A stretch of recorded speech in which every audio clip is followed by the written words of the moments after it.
Good evening, everybody, and thank you so much for making it to the call tonight. We are excited about the energy that is happening with the teleclass interview series. Tonight, we go over the second part of the training that was started a week ago, but before we go into that, as always, we want to definitely give it back to our president, Mike Jacobson, the president of Georgia REIA. I'm excited, got off the phone a little while ago with him, and just his vision for Georgia REIA is awesome. And I want to definitely thank and give it back to Karen Yap, our executive director. Most people have no idea of what it takes to bring these kinds of trainings and just, bring the information to the public the way we have the heart to get it done. And myself, my name is Wendy Lovejoy. I'm the marketing director of Georgia REIA, and it is always my goal to bring us content and information that is going to help you take your real estate investing to the next level. And you heard last week the heart of the gentleman I'm about to introduce, and just his experience and his knowledge of the topic he's going to speak about tonight. I will not be speaking much tonight because I believe he just has so much to share. You're going to do like I'm doing. You're just going to take notes and have some questions ready at the end of his presentation. So this is a gentleman that is a member of Georgia REIA. He's going to share even more about himself and do a recap of last week. And so our presenter tonight is William Galloway. William, I'm going to turn the call over to you. Thank you so much. My name is William Galloway. I'm a proud member of Georgia REIA. Been a member going on a year now. I've been investing in real estate a year and a half, almost 2 years now, doing wholesaling. Kind of wanted to go over pretty much what wholesaling is, because I know a lot of people, when they hear real estate, there's so many different ways you can approach real estate. So you can approach real estate in different ways. You can approach it from wholesaling is pretty much what I do, and I'm going to get in details of what I mean by wholesaling. Also, you can rehab, fix and flip, and sell for a higher profit. You can do rent to own, lease options. There's so many different ways that you can make money in real estate. But tonight we're discussing this series. The topic is based upon wholesaling on a shoestring budget.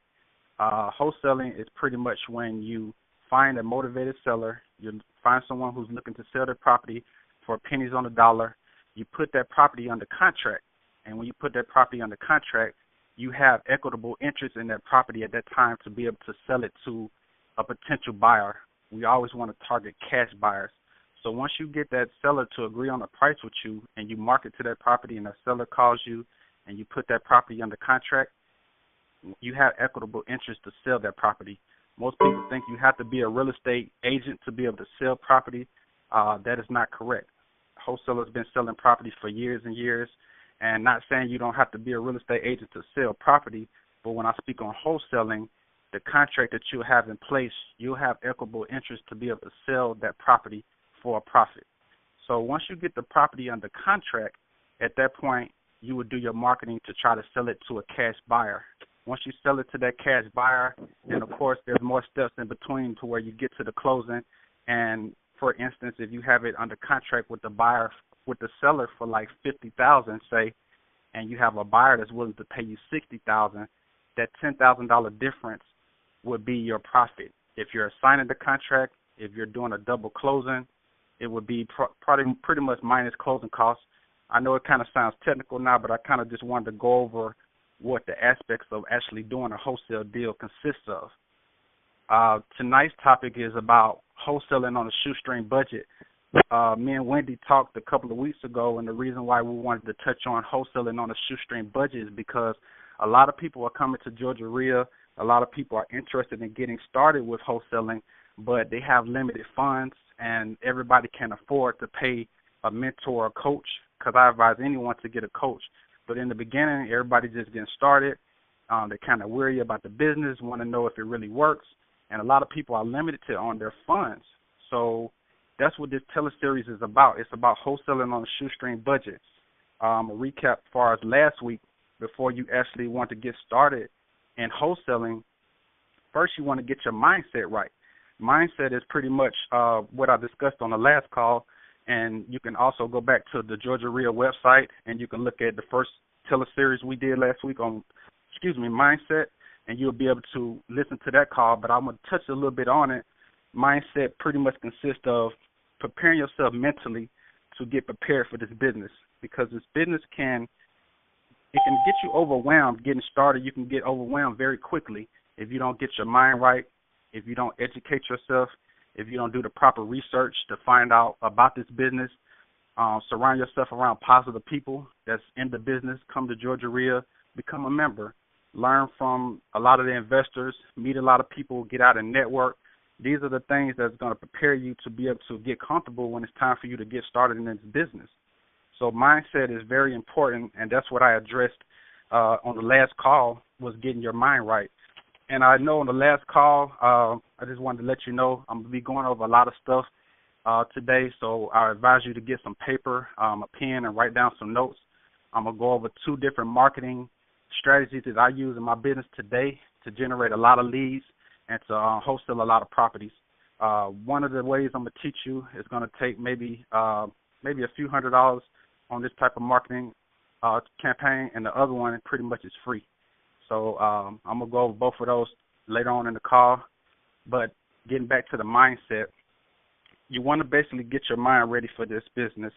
It's not going to be easy. I'm not going to say that there's not going to be no hard work and dedication that's needing to be involved, and mentally you have to be prepared for that.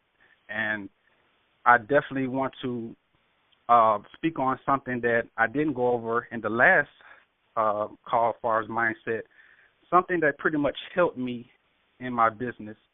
It kind of helped me mentally with my mindset, and I didn't discuss it on the last call, but I wanted to kind of touch on it this time. It's called affirmations. I don't know if anybody's familiar with what I mean by affirmations, but affirmations is something that is affirmed, a statement or proposition that is declared to be true.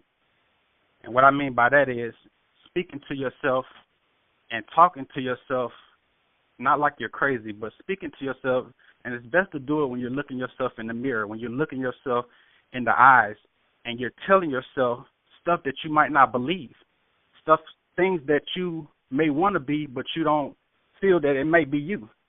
I do this every day, and I do it morning and night. When I wake up in the morning, first thing I'm doing, I'm going in the bathroom, shower, brush my teeth. I'm looking myself in the mirror, and I'm going over my affirmations. Before I go to bed, the same thing. I'm going to give you some examples of some affirmations that I use. I go through a whole drawn-out script, so I'm not going to go into the whole script that I do. But it can start off as, let's see, today is going to be a great day. I'm not tired. I'm energized. I'm feeling like $1,000,000. I'm feeling good like I should. Can't wait to see what amazing thing God has in store for me today. I'm feeling good today. I'm happy. I'm joyful. I'm peaceful. I'm restful.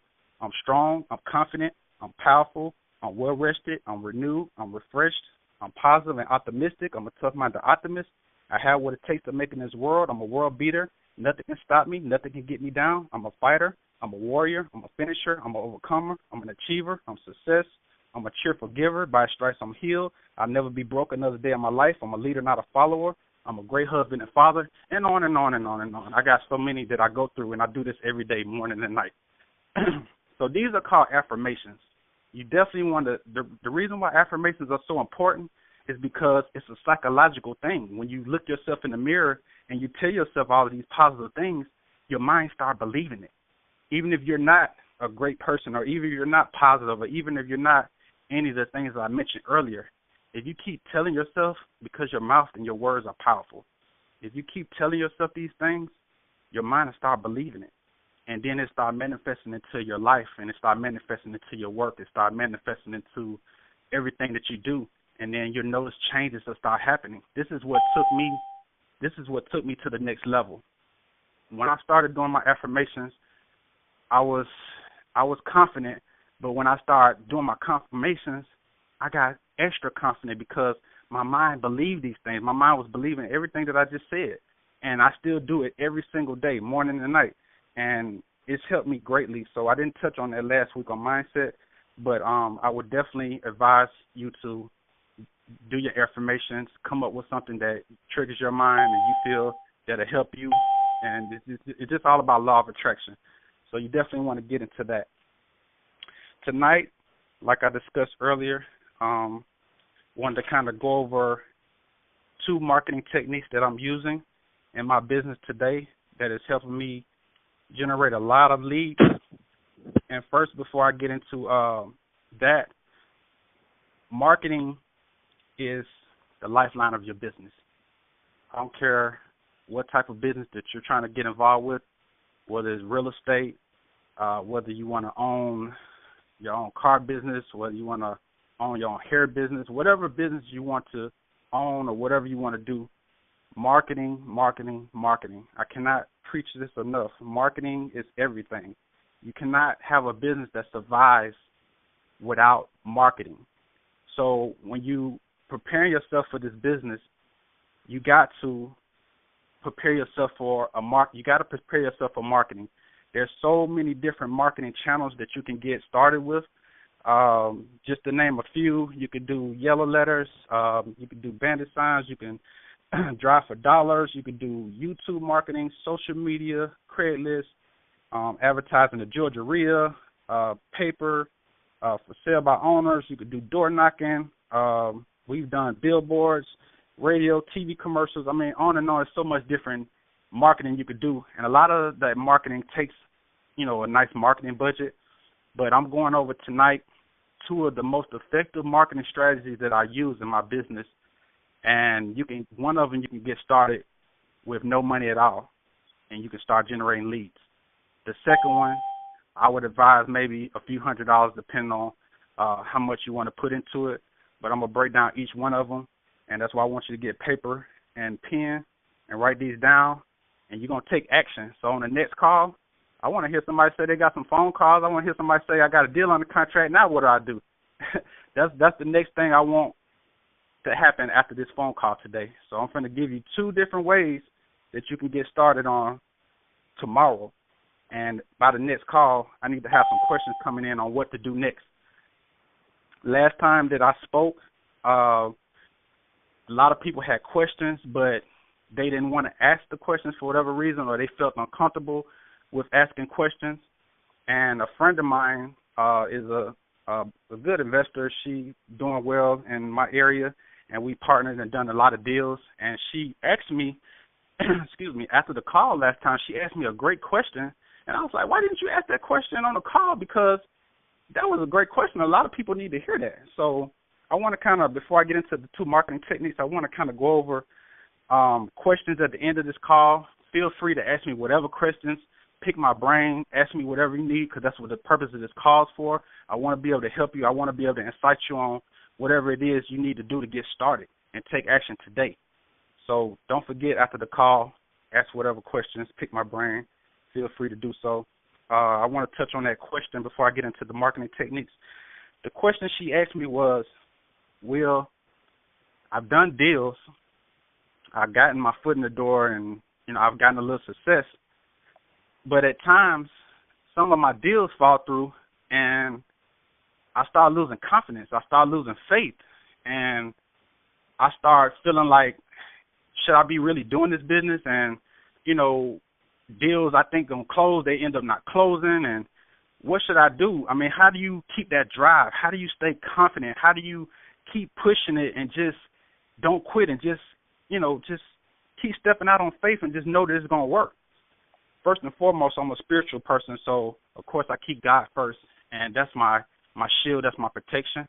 So that's first and foremost. But secondly, I told her to never let fear enter into your world. Never let fear enter into your world. You got to continue to stay confident at all times, and consistency is the key. You got to stay consistent on whatever it is you're doing. She gets in leads, but I think the problem with what she was having was, and I explained this to her, is just because you do a deal here or a deal there, and you get comfortable when you made a check or some money's come in, then you get kind of in the comfort zone where you kind of don't want to do any more marketing until that deal's closed, and then you want to jump into another deal or start putting out some more marketing. you get into a comfort zone, and you definitely don't want to get into no comfort zone. This business is about staying consistent and constantly just not getting comfortable and keeping deals flowing through the pipeline. Your phone got to always be ringing. Your goal is to keep leads coming through, keep sellers calling in every day, if not, every minute. You got to stay consistent, because if you stay consistent, you're not going to be worried about if a deal falls through. You're not going to be worried about your confidence. You're not going to be worried about what if this happened, because in real estate, nothing's guaranteed to close. You can have a deal that's under contract, and you can be thinking you're going to make $5,000, and a couple of days beforehand, the buyer pulls out. So nothing's guaranteed. So as long as you stay consistent and you keep leads in the pipeline, if one deal falls through, on to the next deal. If that deal falls through, on to the next deal. Keeping deals consistently in the pipeline will cause you to stay confident, because your business is constantly generating leads, constantly generating business. So you have no room to fear, because you have the mindset of, I'm constantly doing deals, so there's no worrying about if this one falls through, because the next one is going to come through. And you just got to be constant. You just got to be confident in yourself and your ability to know that if this one don't work out, then that means something better is in store around the corner. So that's a question that I wanted to answer, because I felt like it was a great question, and I just wanted to touch on that. So feel free to ask any questions at the end of this call if you have any, by the time I finish talking about what I'm talking about tonight. Okay. Tonight, I wanted to go over two different marketing techniques that I use in my business today on a shoestring budget. That's the topic. Most people have limited funds. Most people want to get started, and money is the issue why they can't, take action, why they can't get started. And I'm going to eliminate that totally right now. So after this call tonight, there's no more excuses. There's no more excuses besides you taking action and getting your first deal under your belt. So the first marketing technique I want to go over is, I'm pretty sure a lot of people's familiar with it. I'm gonna kind of go over it and go into detail step by step how I do it. And the first one is driving for dollars.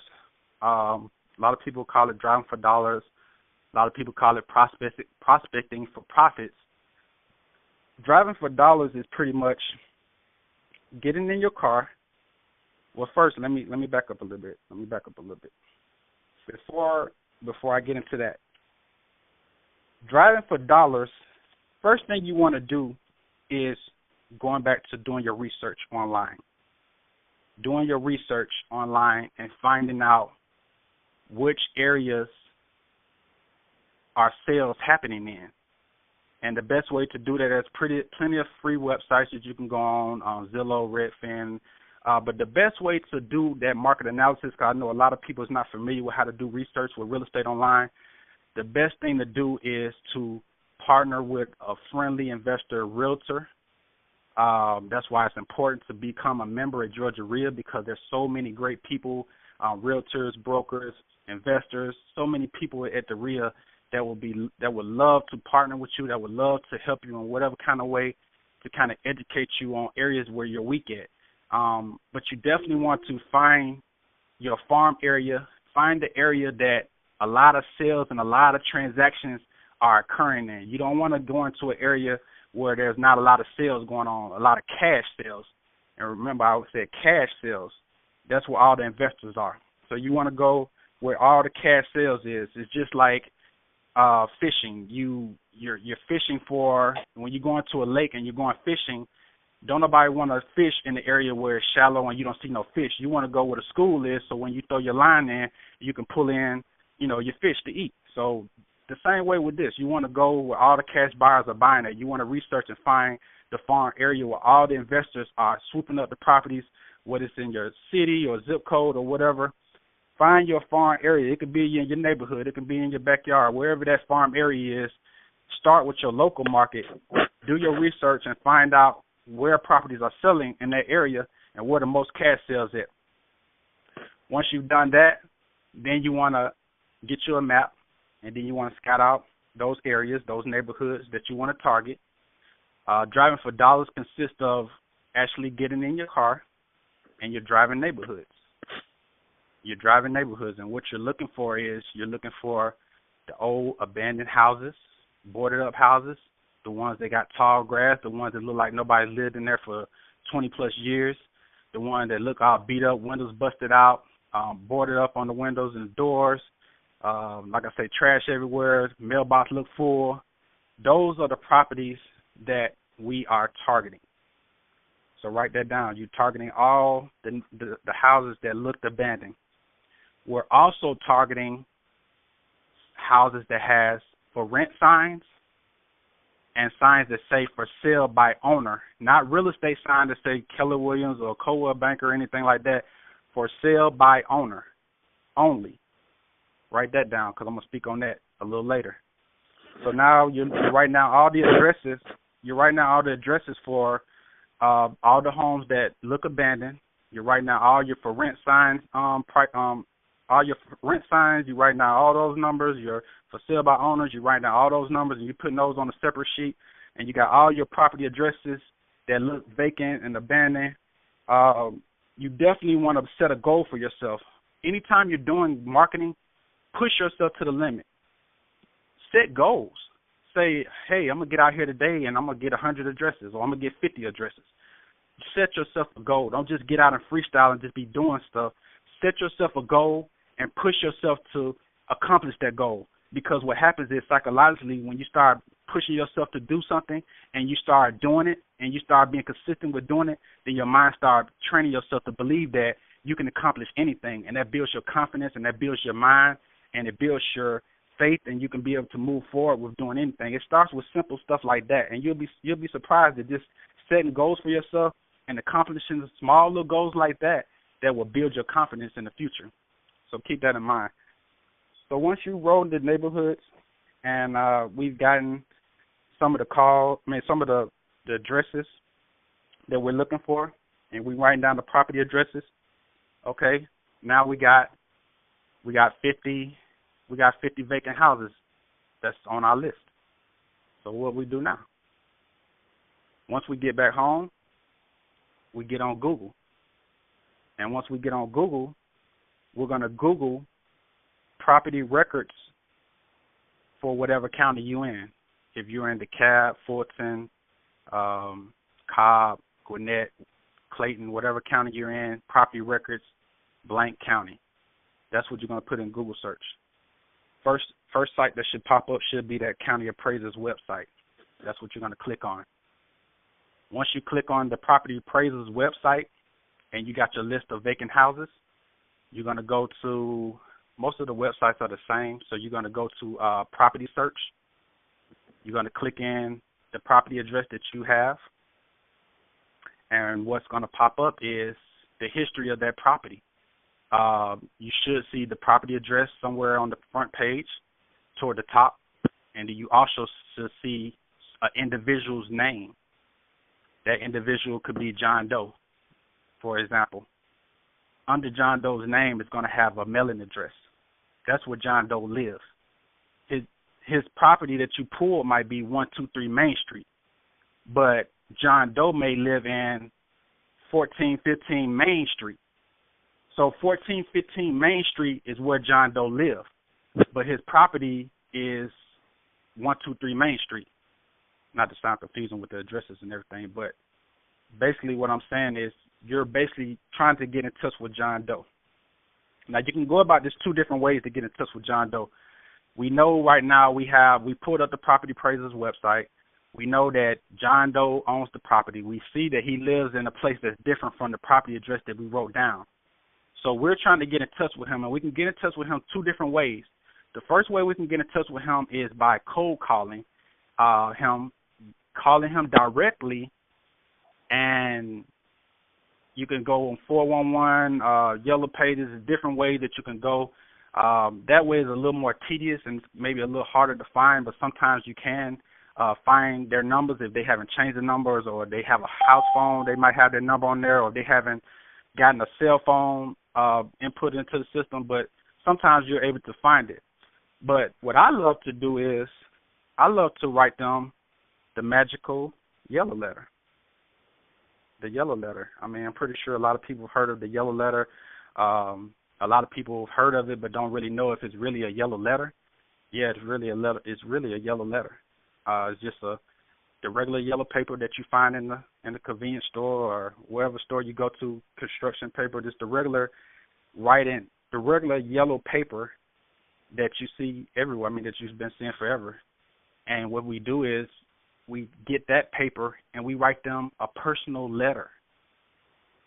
The yellow letter is so powerful, and we use a red pen. So we have the yellow padded paper, and we get a red ink pen, and we handwrite them a personal letter. So his name is John Doe. So what I'm going to say is, Dear John Doe, my name is Will Galloway. My wife, Tammy, and I would love to buy your property at 123 Main Street. Please give me a call today to discuss a cash offer. Thanks. God bless. Phone number. That's it. Just a simple personal letter. And the reason why they generate so many calls, because a seller feel like, first off, if they and you want to put it in a invitational envelope and put a live stamp on there. And first off, if anyone gets a invitational envelope in the mail and they see it, first thing they're going to do is open it because it's personalized.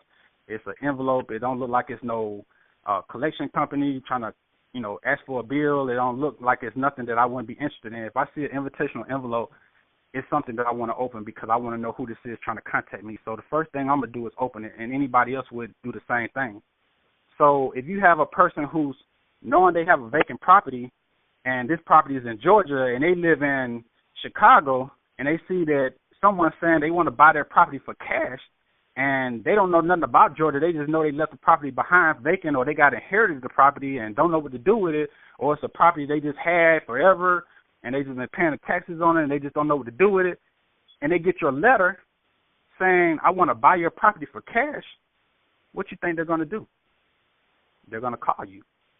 And that's what you want them to do. You want them to call you. You want to generate seller leads. That's not to say every person that calls in is going to be a deal, but consistency is the key. You want your phone to be ringing consistently.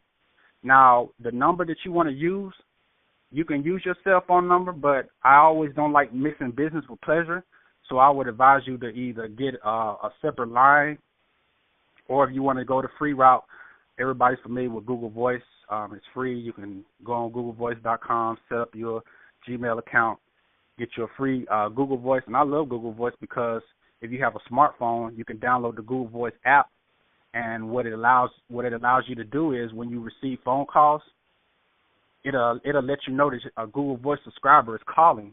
So when you do answer the phone, you can sound professional, like, hey, this is Will Galloway with Big House Investors. How may I assist you?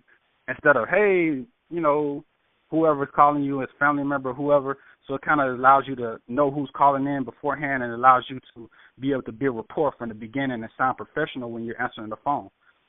So Google Voice is free. I would advise that on all my marketing, or if you have a business line, of course you can use your business line as well. So that's the yellow letter with the vacant properties. Just to recap on that, we're going to drive the neighborhoods. And everybody who listens to this call, you need to be starting it this week. If you're on this call, that means you're trying to get started, and you need something to push you. You need something to motivate you. You need something that's going to give you a reason to do it. Because right now, I'm not allowing money to be an issue right now. I'm giving you this on a shoestring budget, so there's no excuses right now. So when I finish with this call, we just need to be taking action. We need to be pushing it, and we need to be getting leads calling in. And on the next call, I need to be hearing, okay, I got people calling in. Now what do I do? And then that's what we'll go over that on the next call. So just tune in. So once we drive the neighborhood and we got all our vacant numbers, our vacant addresses, then we go to the property appraiser's website. Like I mentioned earlier, we Google property records, whatever that county is. We're looking for the property owner. Hopefully his mailing address is different. That means he owned the property, but he lives somewhere totally different. He can live anywhere in Georgia. He can live in any other states in the United States. So we're either trying to call him through 411, or we're trying to send him a personalized yellow letter. I also send postcards. I send thousands of postcards out at a time. That's when you want, when you have a marketing budget for that. But in the beginning, I need you to be writing till your hands hurt. When I started this business, I was up to 2, 3 o'clock in the morning grinding, writing letters till my hand was going to fall off. I mean, if you write 50 letters at one time, your hand will start hurting. I set myself a goal that I was going to do 50 to 100 letters a night. So this marketing budget, if you start off doing, let's say you want to do 100 letters a week. I'm going to break down the numbers because everything is about numbers. It got to make sense. It got to be on a shoestring budget. So if you do 100 a week, stamps cost close to 50 cents. So 100 stamps, that's close to $50. You get you some invitational envelopes. I mean, you can go anywhere inexpensive, dollar store, anywhere to get some invitational envelopes. We'll just say another $2-3 for a couple of hundred envelopes. The yellow padded paper, we'll say for a few hundred or a few thousand paper pads, we'll say another close to $10. The pens, we'll say a couple of dollars. So we're looking at not even $100, and that would be based upon how many letters you're willing to put out. So $50 would be for 100 stamps. If you do 100 a week for 4 weeks straight in a month, you're looking at 50. You're looking at 200, close to $250 to put out 400 letters. So if you got 50 stamps per 100 letters, and you're sending them out every week, that's 400 letters that you sent out for a little over $250. That's a shoestring budget. And you got 400 letters, personalized letters that has went out to sellers who have vacant properties, and out of 400 letters, you should get a deal off one of those letters. That's not to guarantee you're going to get a deal, but you're going to receive a lot of phone calls, a lot of phone calls. So that's one of the ways that I use on a shoestring budget, marketing, driving for dollars, yellow letters. That's one of the great ways that I use in my business today. I'm still doing it to this day. I have so many different marketing channels that I use within my business. In the beginning, when you're starting out, please do not do everything. A lot of people get caught up with trying to do everything. They're trying to get a website. They're trying to do banner signs. They're trying to do letters. They're just trying to do everything. And there's so many different ways you can do marketing, and all of them work. But in the beginning, you don't want to get overwhelmed in this business, because when you get overwhelmed and things just all over the place, then you start getting to that you start feeling like you're doing a lot of nothing. That's what my wife calls it, doing a lot of nothing. When you're doing so much stuff and you're really not doing nothing because you're all over the place. You have nothing in writing. You have no plan. You have to have a business plan. You have to have everything written down. You have to have everything structured, and you got to go about it the right way. So I advise anyone in the beginning, there's so many different marketing channels you could choose. I'd advise you to choose one, maybe two at the most, and just go hard at those. And I guarantee you, if you choose two and go hard at them, you will get some consistency and you will get some success.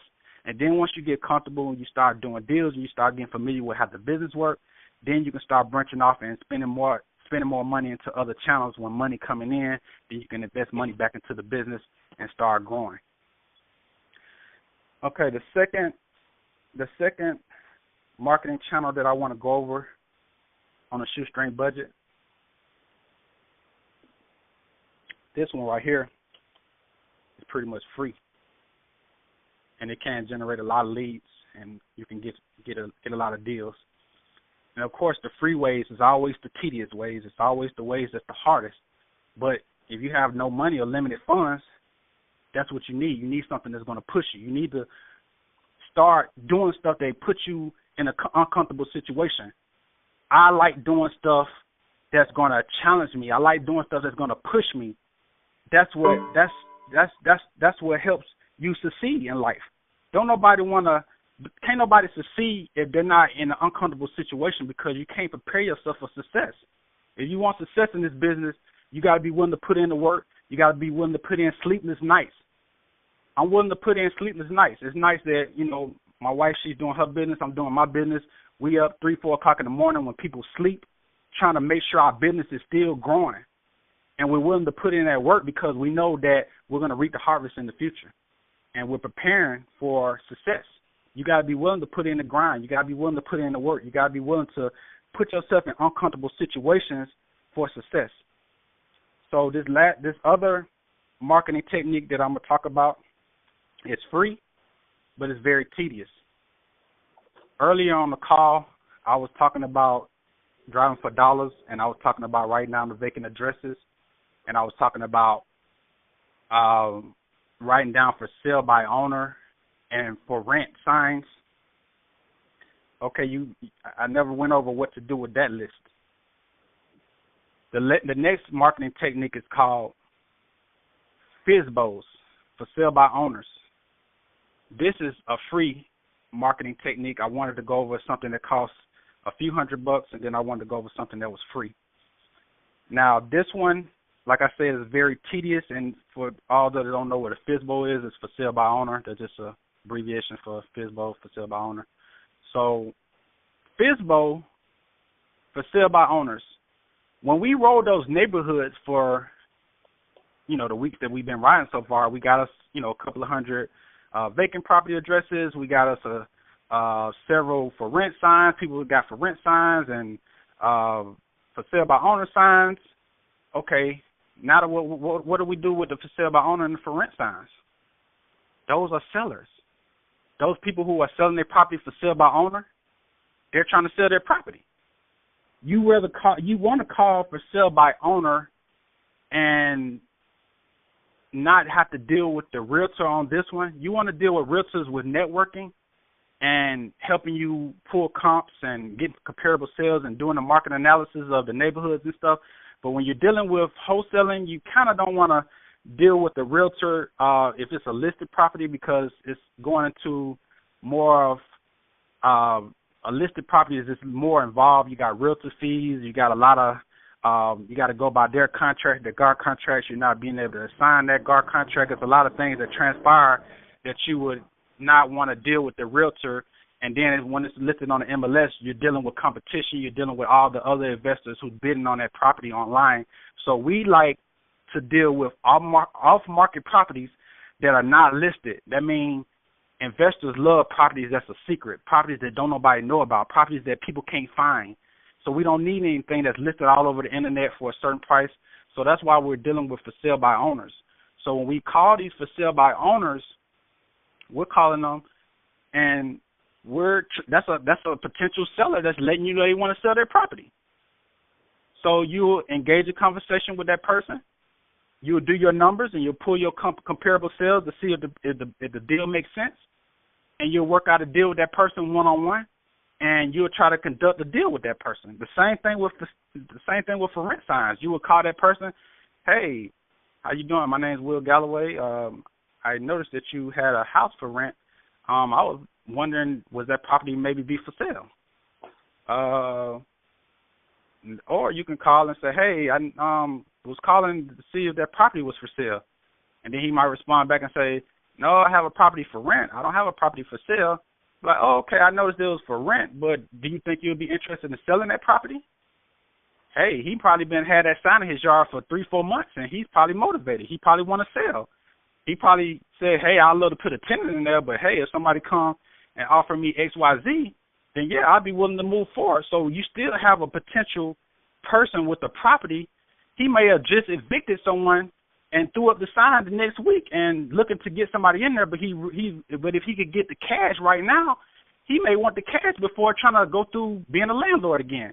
You just never know. So for sale by owners, calling those signs and calling those for rent people, that's stuff that people don't think about. People just ride past them. Most investors ride past those for sale by owners and for rent signs, and they just totally ignore them. But those are people that may be a potential deal. I'm working on a deal right now today that we're looking to close real soon. I was riding through the neighborhood of a property that I just closed on, and I seen a for sale by owner sign.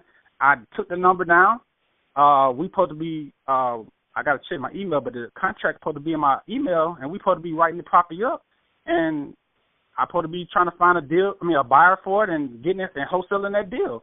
So that was because when I was riding through my farm area, I wrote down the for sale by owner number, and we talked and we discussed numbers and came to terms. And hey, that may be a $3,000, $4,000, $5,000 deal. We'll know once I get the buyer, and I keep you posted on that property. But that's a potential deal similar to what I'm talking about right now. Also, you can also find, that's how you can find them when you're driving. You can also find them online. You can go on Google once again, and you can Google for sale by owner website. They have owner.com, and they have owner fsbo.com. They have a lot of those for sale by owner websites. Go on those websites, track down these owners, talk to them, come to terms, and see if you can get that deal under contract. You're just trying to get a deal under contract that makes sense, the numbers work, so you can try to wholesale that deal. Another way that you can get those renters that a lot of people overlook is Craigslist. Now, Craigslist, let me tell you about Craigslist. It's a lot of tedious work that comes with Craigslist because a lot of people just sell overpriced properties on Craigslist. There'll be a lot of investors trying to sell their properties on Craigslist.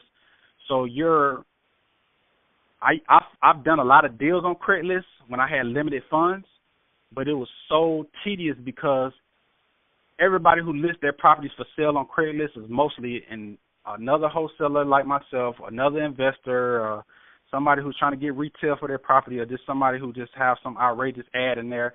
So you have to really, I was so consistent with it. I had the Craigslist on my phone, so it's like every 10 minutes I was looking on there. I was looking at deals in the area that I was marketing in, and every time a deal popped up in that area, I was calling them, and I was only trying to speak with the owner of the property. If it was another investor, if it was a realtor, I didn't want to talk to them. I only wanted to talk to those people who own the property. They say, I'm the owner on title. I'm the one who owned the property. Those are the only people you want to talk to. Now, there's nothing wrong with partnering with other investors, but that's not what this is about. That's not what this is about. We're only looking for homeowners. We're only looking for sellers. We're trying to deal direct with them because that cut all the other middlemen and all the other people out of the equation. Another way on Craigslist that you can do the same thing I just said was for sale by owners. There's a section on Craigslist that people are selling properties, and there's also a section on Craigslist where people are renting their properties. The same scenario. Call those renters. Hey, I just noticed that you had an ad on Craigslist for rent, and I was interested in talking to you about maybe possibly purchasing that property cash. Would you be interested in, maybe discussing a cash offer, or maybe discussing maybe selling the property? Hey, I'm not interested, but I thank you. What you willing to offer? And engage a conversation. That's a potential lead. He has his property on Craigslist. If he's posting his property on Craigslist, that means he's probably not having success with renting the property, or it may be a property that he's had for a long time, and he's just, don't know whether he want to sell it or whether he want to rent it. So he's just going to throw it out there and just see what happens and see if someone wants to rent it or whatever the case may be. Those people, you just never know. And the good thing about calling renters is they might not only be a motivated seller that want to sell. If they own the property and they're trying to rent the property, and guess what? They're an investor as well. So that may be a potential investor who say, no, I don't want to sell my property. I mean, I have 10 of these properties. I have 5 cash flowing properties. So then that person may be looking for more deals. So you basically killing 2 birds with 1 stone with the conversation, because once you talk to this person, he may want to sell his property, but guess what? He may have 5, 10, 20, 30, 40 properties, and he just may be looking for more deals. So that's when you let him know what you do. And if he say, no, I'm not interested in selling, but then you ask him, hey, are you interested in buying? Are you looking to purchase any more investment properties in the future? Because me and my company, we purchase a lot of property, or we have access to a lot of lot of property, a lot of inventory, and I would be glad to get your email address and stay in contact with you. Maybe I can send you some properties in the future. And guess what? That's a potential investor who already have a property for rent. He's a landlord. He's an investor, so he may be looking for property in the future. So that's how you can kill two birds with one stone, calling renters on Craigslist.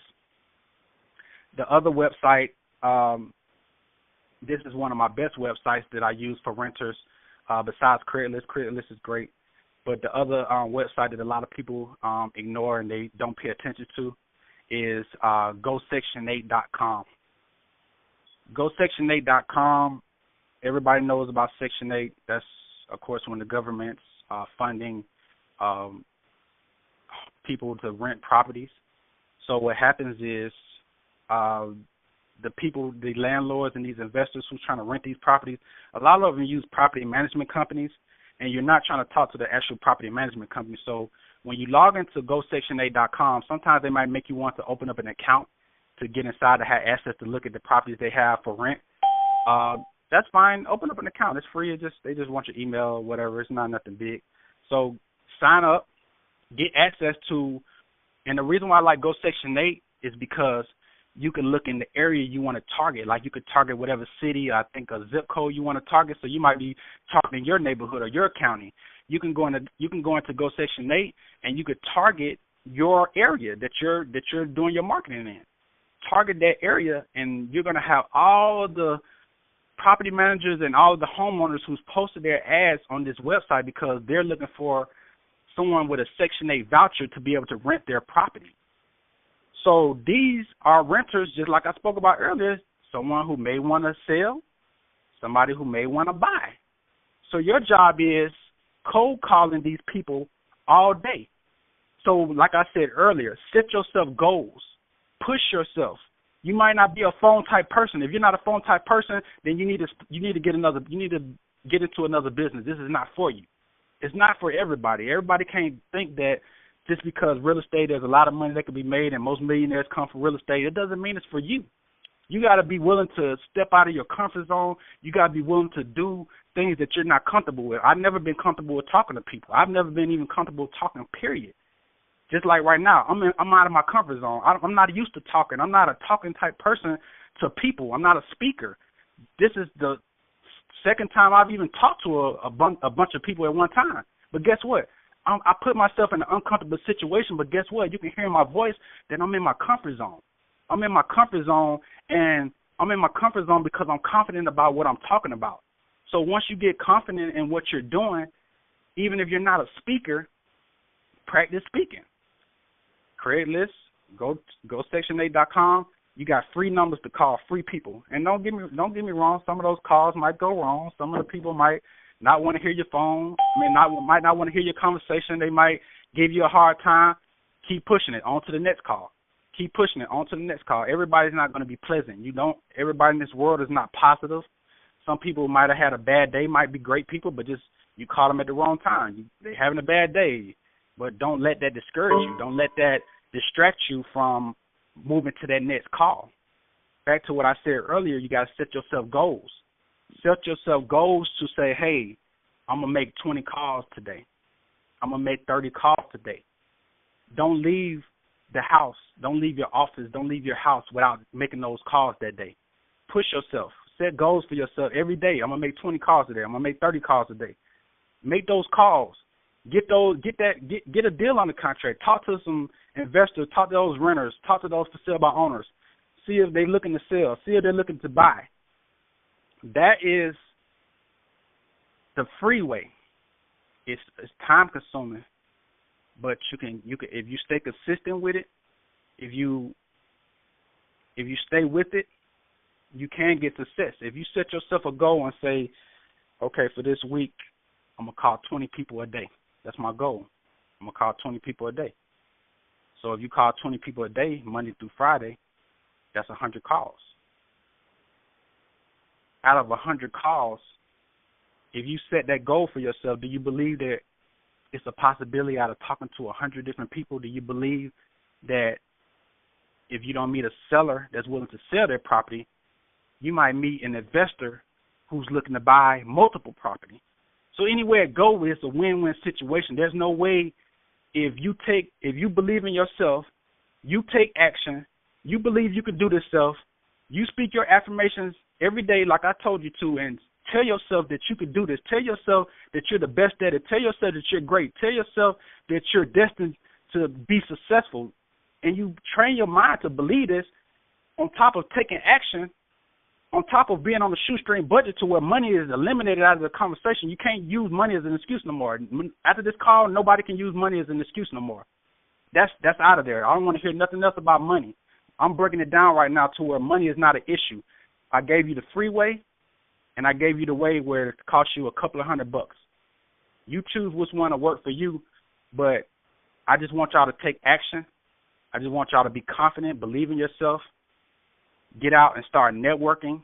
The Georgia REIA is a great place to come, get your membership, come out and meet people, come meet me, come meet Wendy, come meet Karen. It's a great family here. Come out and join the REIA, meet people, network, get you some business cards made, get out and start talking to people, networking, business cards. You can go to Vistaprint and get some business cards for $10, $20. Get out, start networking, tell people what you're doing if this is the business that you choose to do. Get out and start passing your cards out, networking, talking to family, talking to friends. Tell people what you're doing. Tell people what you're involved in. You just never know. The person right next to you might be looking to sell their property. They might have been inherited the property and need somebody to sell it to. And don't worry about selling it toward the end because we'll discuss that. But as long as you're a part of a family like Georgia REIA, you'll always be surrounded around family. You'll be always surrounded around investors that'll point you in the right direction. You'll always have me. You always have everybody else that's involved with the REIA that'll be able to point you in the right direction to get success. So I've given you two choices. I just want y'all to take action. I want y'all to eliminate the money excuse. Only thing right now you have to do is just take action and just move forward and be successful. And that's it. That was a lot of stuff, William. That was amazing. Yes. And tonight's topic, second parter, was action steps to success. So William gave everybody on this call some amazing action steps. And at this point, what we want to do is open up the call for questions because I'm sure people have a lot of questions. And while that's happening, I'd like to suggest when you're getting your business cards, be very careful because, just as William went over the yellow letters and how to do the FSBOs correctly, I'm sure, like myself, William also does a lot of networking, and it's a waste of time if you have a business card that nobody can read your phone number or it's glary. So I think one of the things we'll do in the future is go over a really good business card, and they're simple, not expensive, but the right information and the visibility is very important. So, William, as we're getting the calls unmuted, can you go over your money-making or marketing machine, the 8 parts of it again? The 8 parts of the money marketing machine? Yes. Okay. We came up with this. It's called the Big House Money Marketing Machine.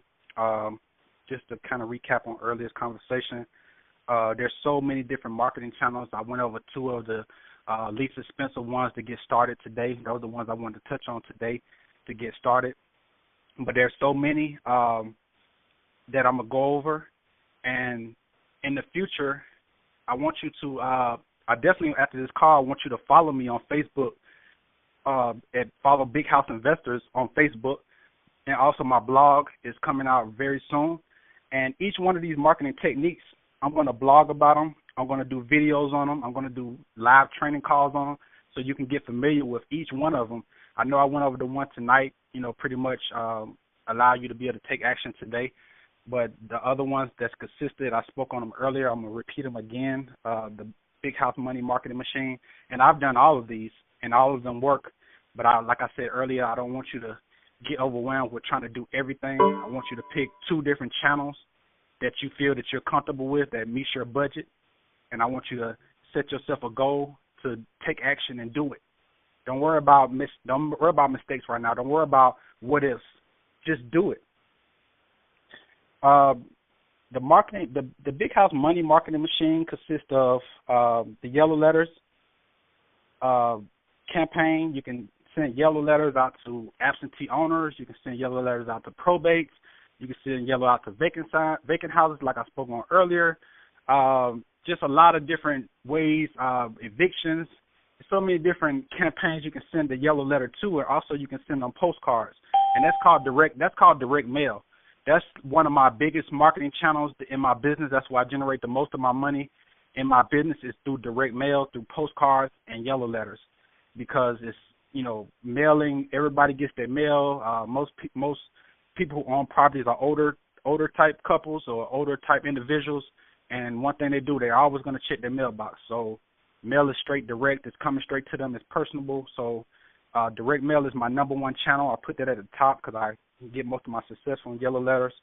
Bandit signs, of course, bandit signs, they work, but at the same time, it's, you have different counties that have different code ordinances, and I don't advise anybody just to put out bandit signs because it's illegal at a certain extent, but that would have to be your choice if you decide to go further with that. But I don't want to just push that, but I'm just letting you know what does work in the business. Of course, I spoke on driving for dollars. YouTube marketing, that's a big one. It's so much success on the internet. I mean, the internet is like one of the biggest places to get business, and people don't understand that the only people that get business on the internet is the people who rank at the top of Google, the people who's showing up when you Google for sale and whatever county or whatever city. Whoever pops up first organically, or whoever pops up first, that's who these sellers who looking to sell their houses, that's what these even investors who looking to find deals, they're clicking on the first thing that it pops up. Everything that's at the top is organic. That pay ads is at the top. Those get clicked on too, but 70 to 80% of the clicks come from the free organic ones. So you got to be able to pop up. And if you don't know anything about websites or you don't have SEO, you pretty much will get lost behind because there's millions of websites online, so you definitely want to rank at the top. And the reason why YouTube marketing is powerful is because, of course, Google bought YouTube. So with that being said, YouTube videos, if they're tagged correctly, if the description has a lot of information, and if it's titled correctly with the right content, these YouTube videos are showing up on the first page of Google. It's proven. I've done it. I have several videos that's popping up on the first page. If you put in a certain keyword, properties for sale in, certain cities, if you put them in, my video pops up. My testimonials with my customers pop up. And that's because I've learned certain techniques with YouTube that allows my videos to be showing up number one on Google. That's very powerful, YouTube videos. And I'll go into blogging about that in the future. Of course, social media, Facebook is great. It's free. LinkedIn is very business, and a lot of real estate investors are starting to connect on LinkedIn, so you definitely want to network and get in touch with a lot of other investors and just people just to network with. And Facebook, you got family and friends on there, but I'm not talking about using it for personal. I'm talking about using it for business, because a lot of those family and friends, somebody in that crowd needs to sell a house. So we're using it for business, not personal. There's nothing wrong with using it for personal, but I'm talking about for business purposes. So social media, Twitter, of course, Instagram, you can post pictures of the properties that you get. It's great for that. Craigslist and Backpage ads. Spoke on that earlier, how you can use Craigslist to find renters, use Craigslist to find sellers. You can post ads when you get properties for sale. That's one way. You can use Backpage as well, Kijiji, eBay Classifieds. Those are free classified sites that you can use. Advertise in the penny nickels, the newspapers. Georgia REIA has a great magazine that's coming out very soon. It's very colorful and detailed. You'll be able to advertise your business. You'll be able to advertise you buy property. It's going to be coming out very soon, so you want to look out for getting advertisement in the Georgia REIA new paper for sale by owners and renters, like I spoke on earlier. Those are great leads. Door knocking. Door knocking is something that I didn't talk about. That's another one of those free ways. I couldn't go over everything tonight, but door knocking is definitely another free niche. what you can do is you can pull a list of pre-foreclosures, people who's looking to go into foreclosures, or people who, may just you find out through certain ways that people are looking to sell their property, but mostly it'd be pre-foreclosure, somebody who's getting ready to face foreclosure. But that'll be another situation where you may have to go into a short sale, and that's kind of getting a little out of the conversation. But door knocking is definitely a great way to generate leads for free. You'll get these leads, and you'll have your script, and you'll be able to go out and knock on doors and speak to sellers and talk to them about possibly helping them get out of their situation or possibly being able to sell their property. So door knocking is definitely a great thing. Billboards, our company does billboards. It's more for branding, because in business you definitely want to brand. I'm not going to say that billboards bring you a whole lot of money. I don't know if anybody ever seen our billboards, Uncle Bill Buy Houses. That's our branded slogan for our company, Big House Investors, Uncle Bill Buy Houses. We've had several billboards out, and it's more for branding, because you got to set a presence, and marketing, branding is everything. So we like to set ourselves apart from We Buy Houses. We want to be able to set ourselves apart and stand out amongst the crowd. So that's our branding company name. That's the billboards we've used.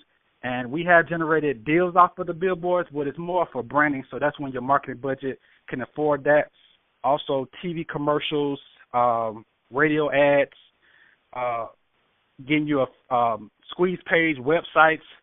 Those are some of the other different marketing channels that, I'm going to be blogging about in the future, and I'm going to be talking about later on down the line. But tonight I didn't want to get into detail about each one of those. I wanted to kind of address them, but I wanted to kind of get you started on a shoestring budget. I didn't want money to be an excuse. I didn't want that to be a reason why you couldn't take action today. So I spoke on the two best ways I feel you can get started. But all of the other marketing channels, stay tuned. Like my page, like I say, Big House Investors. The blog is coming soon, and we're going to be discussing all of these different marketing monster machine tactics to get started. We're going to be talking about them in the future. Awesome. So we're going to go ahead and open up for for questions. If anybody has been taking notes and wants to ask William any questions, this would be a good time to get ready to do that. Please don't be shy, because I know last time a lot of people said, I wanted to ask a question, but I was kind of, didn't want to ask. That's what I'm here for. I'm here to ask any questions. I'm here to help you out in whatever way I can. So don't be shy. Feel free. She's going to unmute the calls. Feel free to ask me a question. Is there something on your mind? I have a question. Okay, who am I speaking with? This is Brandon Middlebrook. Hey, what's going on, Brandon? How you doing? I'm okay. I heard you speak about pre-foreclosures. How are you going about finding these people who are in pre-foreclosure? There's a particular list that you can pull on pre-foreclosures. There's also a website that you can go on. I don't have the website on me right now, but I get it from my realtor that I work with. But there's a website that the realtors get for free, and that's why it's good with networking with realtors and brokers, because they have access to stuff that we can't get access to through the MLS. So there's a particular website. I hate that I'm not able to give you that website today, but there's a website that pulls up these pre-foreclosures, people that are getting ready. Pre-foreclosure is basically someone who's in the beginning stage of getting into foreclosure. So that's the step before they're actually in foreclosure. So it's called pre because they're almost in foreclosure, but they're not actually foreclosed yet. So you want to be able to talk to these pre-foreclosures and knock on the door and speak with them and kind of help them in their situation. You want to try to see if you can try to buy their property. You want to try to see maybe they're upside down, and maybe you can help them structure a short sale. And that's why it's important to partner with a realtor, because that realtor will be able to help you. And you can't wholesale short sales, but you just got to know what you're doing. But that realtor will be able to help you navigate that deal and be able to help you with that pre-foreclosure. But that's kind of like more on another, that's kind of like advanced type of wholesaling, advanced type of real estate investment, but it can be done, though. Hey, Will, this is Daryl. I have a question for you as well. How are you? Hey, Daryl, how you doing? I'm doing great, and I hope I'm not off focus here. But I heard you mention about partnering with a investor friendly realtor.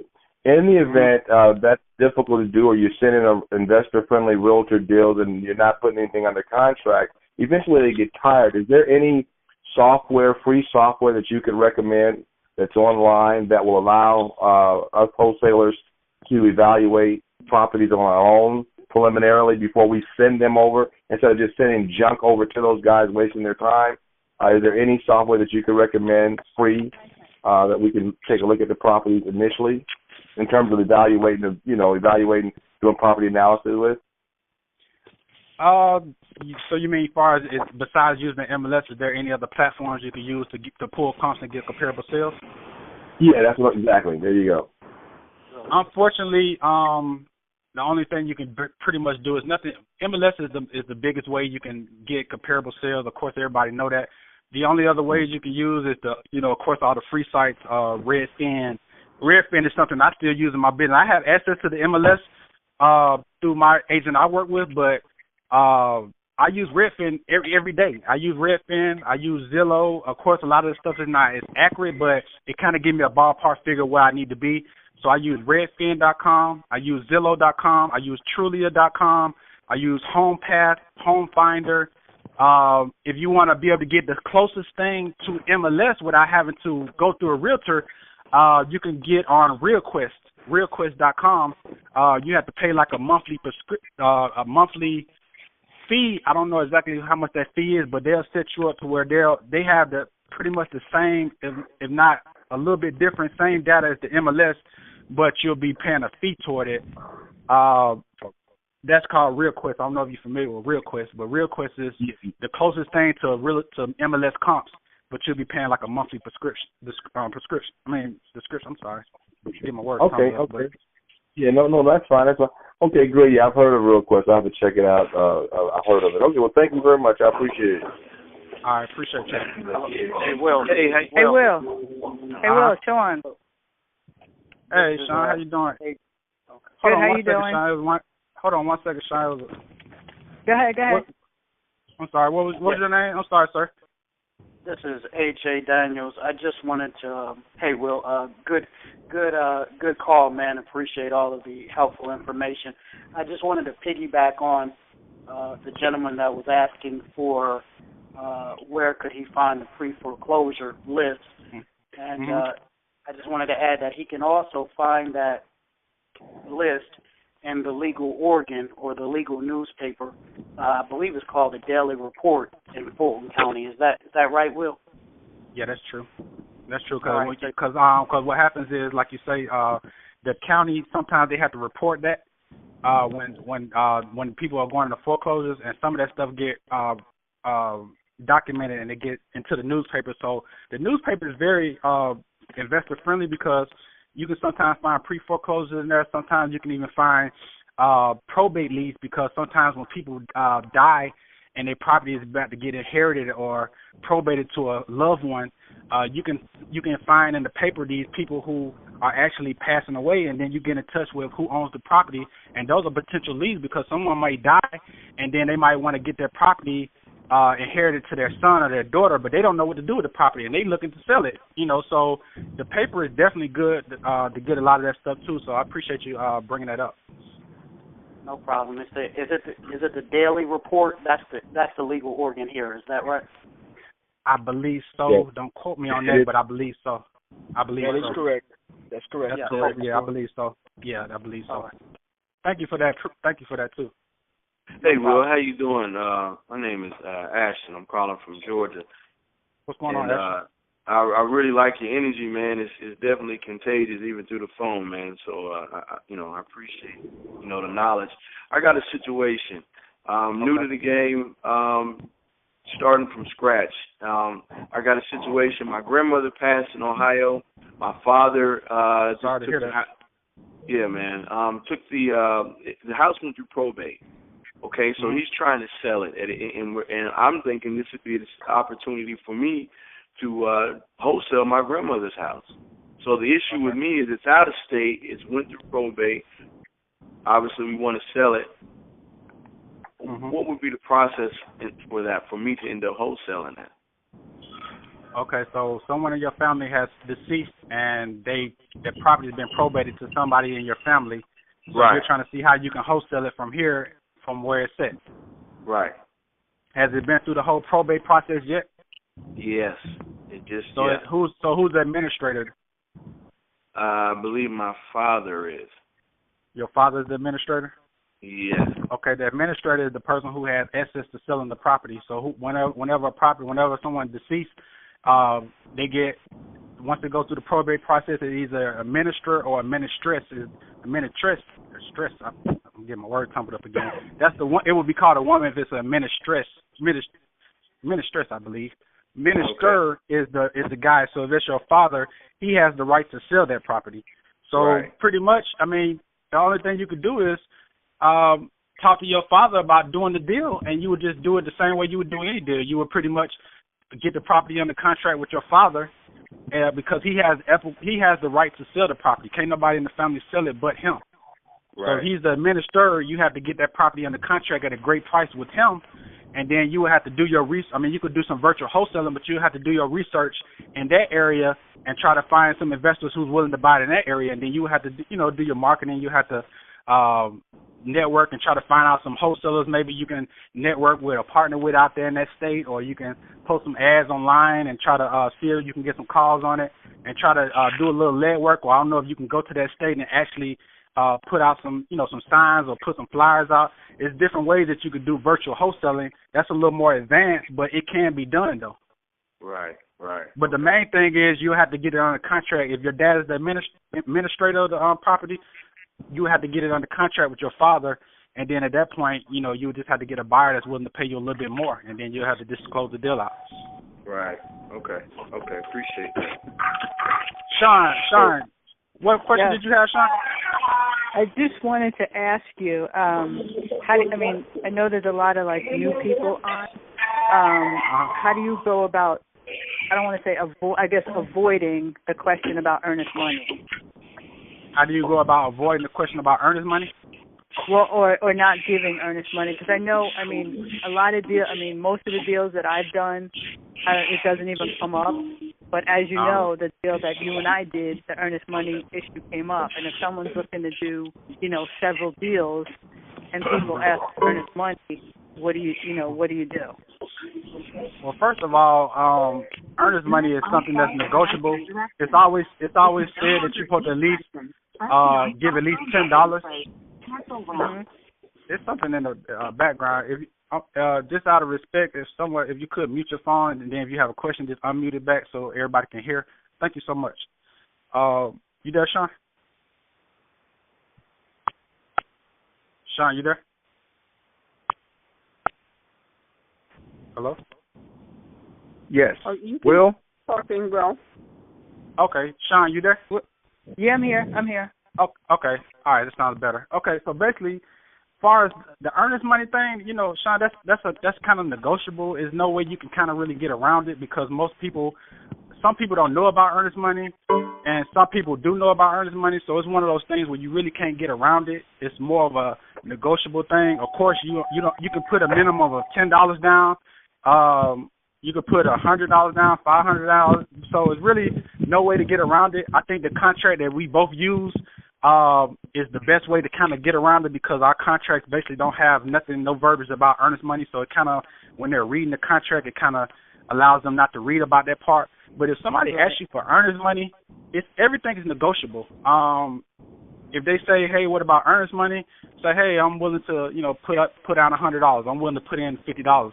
One thing about real estate, you got to understand that there's going to be times where you have to put up some type of money. There's going to be times where you don't have to put up no money, but you got to be prepared to know that if you're in this business, it might be a time where you have to put up $100 earnest money. You might have to put up $500 earnest money, but that's why you got to make sure that the deal makes sense if you're going to put up the earnest money. The great thing about the way our contracts are structured is you don't have to worry about earnest money, because at the same time, your contract has a contingency in there that allows you to be able to get out of that contract. So as long as you put up the earnest money, but you don't put that it's non-refundable, then that means that your contract has the contingency. Most of our contracts that we use have the contingency in there inspection by buyer's approval or by partner's approval, basically stating that if my partner or my buyer doesn't approve of this deal, I have the right to back out of this deal. So that's the great thing about what we do is if we put a property under contract, we have that clause in there to where if we can't find a buyer or we can't sell the property, we have the equitable right to get out of the property. Get out of the deal. That's not the goal. We're not trying to tie contracts up and not sell people properties. That's not a goal. But the great thing about it is we have the legal right to get out of the contract. So you need to keep in mind that as long as it's not a non-refundable deposit, you have the right to fight back for your earnest money if that's the case. But if that is the case that they want earnest money, just everything's negotiable. Just try to talk them into allowing you to give the smallest amount as possible, $50, $100, $10, or whatever the case may be. So everything's negotiable, but there's no legal way to get around it. This is Brandon again. I have a question about those contracts. Where's a good place to find a good solid contract? A good solid contract?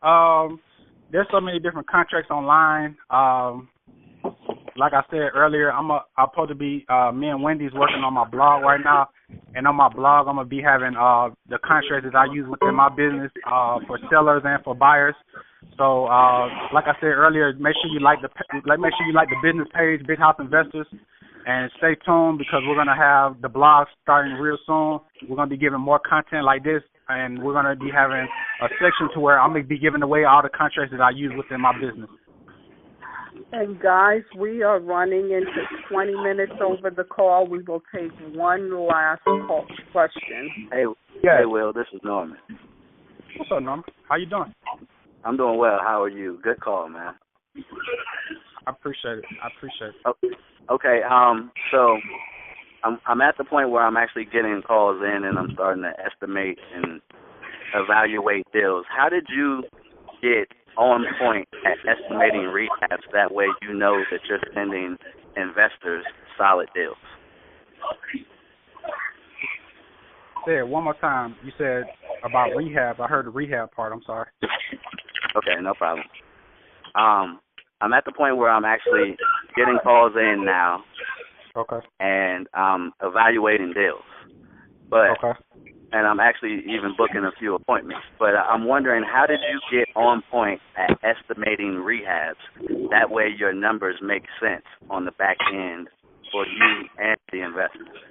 Okay, you're asking me how did I get good at estimating, like when I go look at the properties, how I know what number to offer them as far as estimating the values? Is that what you're saying? Well, basically, yes. Estimating the rehab cost that it's going to take. That way you know. The rehab cost that it's going to take for you to know how much money has to be invested into it to fix it up. Is that what you're saying? Yes, sir.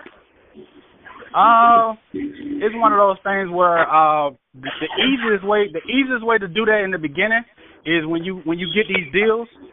What you can do is a lot of that stuff is kind of like in my head, but the easiest way to do that is a lot of contractors these days are looking for work, and a lot of contractors will give you free estimates. So what you do is when you get a property that you're interested in, say for instance you got a call and you got to go take a look at a property and it's vacant, or you meet a homeowner out there, or you have access to the property. Call you up about 3 to 5 contractors, and you can go online and Google these people, or go on Craigslist, or go places to where you can find these free contractors. Let them know that you got a project that you're working on, and you're looking for a free estimate.